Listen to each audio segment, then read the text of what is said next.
আসসালামু আলাইকুম এভরিওয়ান। আজকে আপনাদের মধ্যে যে ভূতের গল্পটি শেয়ার করব তা হচ্ছে মেয়ে ভূত। সো এরকম যদি আপনারা ভালো ভালো ভূতের গল্প পেতে চান তাহলে অবশ্যই আমার চ্যানেলটি সাবস্ক্রাইব করে রাখবেন।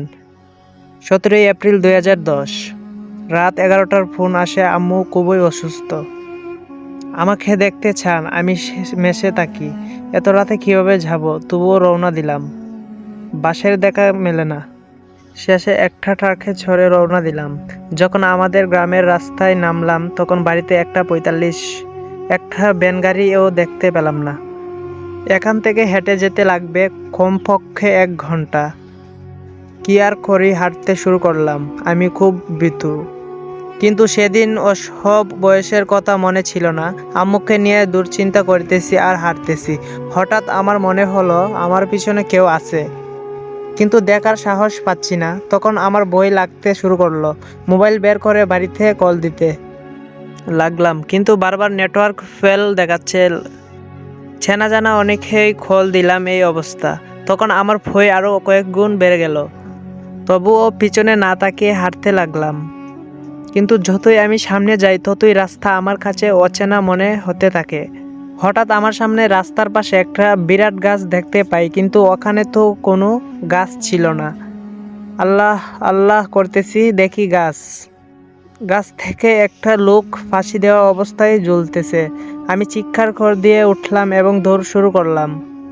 কিন্তু আমি কোথাও যাচ্ছি, রাস্তা অচেনা লাগছে কেন? হঠাৎ মনে একটি মেয়েকে দেখতে পেলাম, খুব সাহস পেলাম।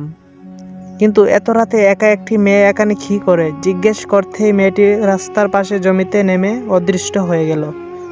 সাথে সাথে আমি সেন্সলেস হয়ে যাই। যখন আমি জায়গা পাই দেখি আমার দুই পাশে সাদা লম্বা কাপড় পরা, লম্বা দাড়িওয়ালা 2 লোক বসে আছেন।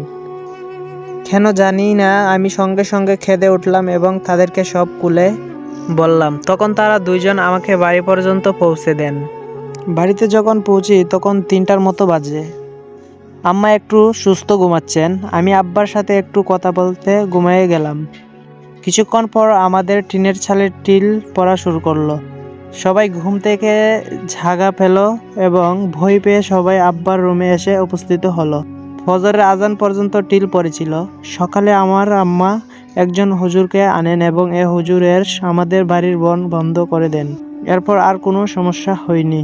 সো আপনাদের কেমন লাগলো এই গল্পটি, ভূতের গল্পটি? এই গল্প থেকে আবার আপনারা বই পায়েন না, এটা একটি গল্প ছিল। সো ভালো থাকবেন, আল্লাহ হাফেজ।